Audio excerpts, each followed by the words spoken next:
No, yo creo que fue una confusión porque Messi tenía una remera de México y para sacarse el botín la corre y creo que fue solo una confusión y que él debe haber visto la noticia y no vio bien el video. Creo que viendo bien el video va a entender que Messi no le falta respeto a nadie, es ídolo, humilde y lo quiere en todo el mundo y él quiere a todo el mundo.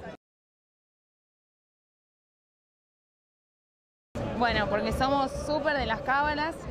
tenemos que tener la misma ropa que el otro día, todo tal cual como estábamos, respetamos, todos somos así, de respetar cada cosa, todo lo que hicimos ese día lo vamos a volver a hacer con tal de ganar.